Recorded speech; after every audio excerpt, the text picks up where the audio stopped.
Baik, kita teruskan. Di sini kita pelajari yaitu probabilitas peristiwa dan juga notasinya. Nah, di sini probabilitas peristiwa itu diberi notasi dan terdapat banyak cara untuk memberikan notasi kepada suatu peristiwa. Nah, di sini probabilitas peristiwa X itu ada yang dengan keterangan dan juga ada yang tanpa keterangan. Misalkan di sini yang tanpa keterangan, peluang X, ini kan umum ya. Nanti bisa jadi lebih khusus peluang X sama dengan 3. Ada juga peluang X kurang sama dengan 3. Ada peluang X ya kurang sama dengan 2 ya. Peluang X lebih besar sama dengan 2 kurang sama dengan 5. Nah, di sini kalau yang atas ini peluang X kurang dari 3 itu ketika X-nya itu kurang sama dengan 3. Kalau di sini peluang X ya, X itu lebih besar sama 2 kurang sama dengan 5, berarti X-nya itu dari 2 sama dengan 5. Nah, kemudian yang dengan keterangan yaitu N dalam kurung X, kemudian mu, kemudian sigma. Di sini bisa kita pahami. Jadi di sini adalah peluang atau probabilitas X-nya pada distribusi probabilitas normal ketika ratanya 5, simpangan bakunya 2. Nanti sambil jalan nanti ke depan akan kita pelajari berbagai macam probabilitas, apakah itu discrete atau yang kontinu. Kalau normal itu nanti termasuk yang peluangnya kontinu gitu. Kemudian contohnya ya, contohnya jika A adalah peristiwa banyaknya titik ganjil pada satu kali pelontaran sebuah dadu, maka NA adalah 3. Kenapa ada 1, 3, dan 5?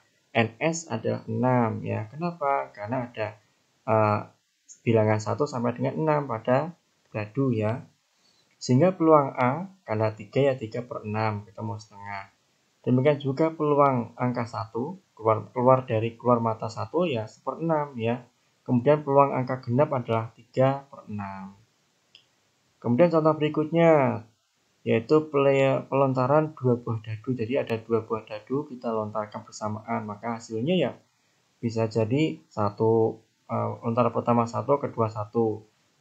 Kemudian yang berikutnya bisa 2, kemudian 2, 2, 3, 3 dan seterusnya gitu ya. Kenapa kita ingin mengetahui peluang peristiwa berpasangan ya? Kalau 1 dengan 1, 2 dengan 2 kan nggak mungkin. Kalau 1 dengan 3 misalkan ini ya, lontaran pertama dadu pertama 1, dadu kedua 3 kan nggak sama gitu.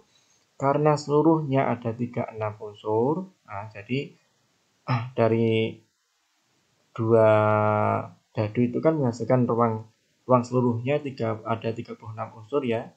Karena 6 kali 6 kuadrat ya. Maka P berpasangan ya ada 6 ya. Di sini kan 1, 1, 2, 2, 3, 3, 4, 4, 5, 5, 6, 6 ya ada 6. Maka 6 per 3, 6. Berarti peluangnya adalah 1/6. Kalau peluang jumlah genap ya, jadi nanti 1 tambah 1 ketemu genap. Kalau 2 dengan 1 ketemu ganjil, maka di sini hasilnya adalah 18 ya. Berarti 18 dibagi dengan 36, peluangnya ketemunya adalah setengah. Nah, di sini teman-teman kita bisa membuktikan ya secara aksiomatik tentang peluang. Jadi peluang itu lebih besar sama dengan 0, kurang sama dengan 1. Kalau peluang semuanya, semua unsur ya, maka ya NS bagi NS ketemunya 1. Kalau tidak ada ya, peluang tidak keluar ya, berarti N-nya 0 ya, maka di sini tidak ada. Nah, untuk dua peristiwa A dan B berlaku gini. Kalau N-nya adalah gabungan ya, maka NA plus NB dikurangi irisan dari A dan B. Kalau ditanya berapa peluangnya, ya maka N gabungan A dan B dibagi NS. Nah, di sini tinggal kita bagi semua dengan S ya, ketemu ini. Sehingga peluang gabungan A dan B itu adalah jumlahan peluang A dan peluang B dikurangi peluang irisan dari A dan B gitu. Nah, kemudian berikutnya teman-teman, ada beberapa istilah yang perlu kita pahami. Jadi ketika ada dua peristiwa A dan B misalkan ya, tidak saling mempunyai unsur persekutuan. artinya tidak mempunyai irisan, jadi A irisan B 0, tidak ada, maka peluang irisan A dan B juga 0. Ini dinamakan saling asing atau mutually eksklusif atau disjoint. Nah, untuk dua peristiwa A dan B yang saling asing ya, karena irisannya 0 ya, maka peluang gabungan A dan B ya peluang A ditambah peluang B. Nah, di sini untuk setiap peristiwa A tentunya berlaku peluang A ditambah peluang bukan A ya 1. Sehingga peluang bukan A ya 1 dikurangi peluang A. Sebagai contoh ya. Di sini misalkan sebuah dadu dibuat sedemikian hingga dalam jangka panjang sisi dadu akan tampak di atas ya dalam proporsi. Di sini adalah frekuensi relatif sebagai berikut ya. Sisi titik, jadi peluang mata dadu 1, 2, 3, 4, 5, 6. Nah, di sini anggap aja dadu itu terbuat dari bentuknya balok ya. Tapi di sini titik masanya mungkin tidak imbang. Kenapa? Kan semakin lama kan terjadi mungkin ada peluruhan, semakin lama kan berkurang gitu kan, sehingga tidak imbang lagi sisi-sisinya, sehingga proporsi peluangnya masing-masing seperti ini. Nah, di sini S-nya jelas ya 1 sampai 6, titik genapnya ya 2, 4, 6, kalau ganjil ya berarti ya 1, 3, 5. Peluang A adalah peluang untuk mata genap ya, tampak di atas mata genap misalkan ya berarti ya 0,18, 0,16, 0,2 ya, ketemunya 0,54. Yang bukan A artinya ganjil ya 135, maka di sini jumlahkan P1, P3, P5 ya. Ketemunya sekian 0,46, ternyata 0,46 itu sama dengan 1 dikurangi 0,54 ya. Ini terbukti bahwasanya peluang komplemen ya 1 kurangi peluang dari yang bukan komplemen gitu. Kalau A berarti peluang komplemen A ya 1 kurangi peluang A gitu. Contoh yang lain misalkan juga ya. Jadi sebuah bola itu diambil secara acak dari sebuah kotak yang berisi 34% itu bola merah, 27% itu dari bola putih ya, 20% bola biru, 19% itu dari bola hitam. Nah, di sini jika A1 menyatakan peristiwa yang terambil bola merah, A2 bola putih, A3 bola biru, dan A4 itu bola hitam, maka ruang sampelnya ya tentunya S adalah A1, A2, A3, dan 4. Di mana peluangnya tentunya ya P1 itu 0,34 karena bentuknya proporsi dalam bentuk persen. P2 0,27, P3 0,2, P4 0,19. Ini ketika kita jumlahkan ya P1, P2, P3, P4 tentunya 1. Nah, di sini misalkan A, bola yang terpilih tidak hitam ya. Bola yang tidak hitam. Berarti nanti ya di sini ya bukan ini tidak, yang ini enggak dijumlahkan, berarti yang bukan hitam adalah peluang bola merah, putih, dan biru atau P1, P2, P3. Ketemunya 0,81 sama dengan 1 kurangi peluang hitam. Nah, ini terbukti ya. Kemudian di sini kita teruskan yaitu hubungan probabilitas dan frekuensi. Nah, di sini pada probabilitas statistik ya, itu terjadi beberapa cobaan atau beberapa ulangan. Pada cobaan, peristiwa itu terjadi berkali-kali dalam satu frekuensi. Misalkan percobaan pertama mata dadu 1, percobaan kedua mata dadu 1 lagi, percobaan ketiga mata dadu 1 lagi, dan seterusnya. Nah, di sini pada N cobaan, misalkan ada 6 kali percobaan ya, frekuensi terjadinya peristiwa adalah F kecil ya. Misalkan 6 kali, ternyata yang muncul mata dadu adalah cuma 2 kali ya, sehingga peluangnya adalah frekuensi dibagi dengan N gitu. Beringat ya, frekuensi yang muncul berapa kali dibagi dengan N-nya, N cobaan ya.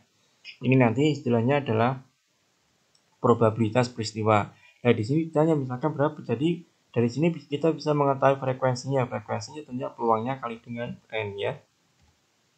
Contohnya, ada 50 siswa menempuh ujian. Peluang lulusnya 0,8 ya. P-nya 0,8, N-nya 50. Maka frekuensi banyak yang lulus ya P kali N. Ketemunya 40 yang lulus.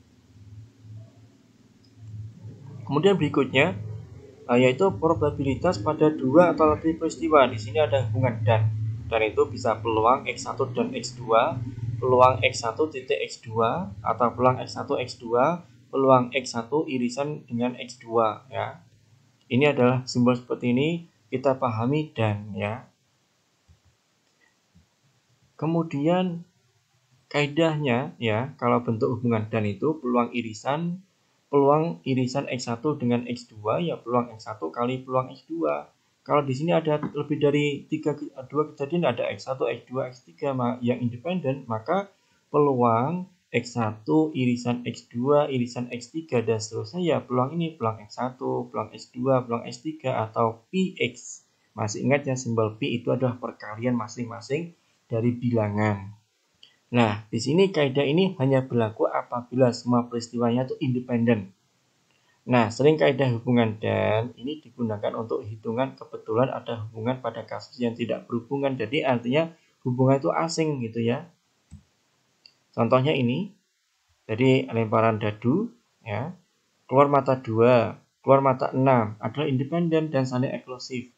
Probabilitas keluar mata 2 dan mata 6 ya. Ingat ada kata-kata dan ya. Maka nanti peluang mata 2 itu kan ada mata 2 kan cuma 1 ya, berarti 1/6. Peluang mata 6 juga ada 1 yang ke-6 ya, 1/6. Maka ketika dan peluang mata 2 dan 6 maka 1/6 kali dengan 1/6 ketemunya adalah 1/36. Gampang ya. Contoh berikutnya misalkan ya, yaitu lemparan dadu, keluar mata genap dan keluar mata di atas 2 adalah independen, tetapi tidak eksklusif ya. Probabilitas keluar mata genap dan mata di atas 2 berapa? Kalau yang genap kan ada 3. Di atas 2 itu ada 4 yang kenapa ada 3, 4, 5, 6 ya. 3, 4, 5, 6 ada 4 ya. Berarti 4/6 ketemunya yang atas setengah, yang di atas angka 2 itu ada 2/3. Maka ketika ditanya peluangnya berapa? Peluang mata genap dan di atas 2 itu ya 1,5 kali dengan 2/3 ketemunya adalah 1/3. Gampang sekali. Nah, berikutnya adalah hubungan atau. Jadi peluang X1 atau X2, X1 plus X2, X1 gabungan X2. Nah, ini adalah dijumlahkan saja. Jadi peluang X1 peluang irisan X1 dengan X2. Maka PX1 plus PX2. Jika lebih dari 2 ya, hubungan saling eksklusif, maka di sini peluang X1 gabungan X2 gabungan 3 ya jumlah ini. Peluang X1, peluang X2, peluang X3 gitu. Nah, di sini teman-teman untuk lebih memahami. Jadi, jika X1, X2 tidak saling eksklusif ya, tidak saling eksklusif artinya karena perhatikan kata-kata tidak saling eksklusif berarti nanti berhubungan ya.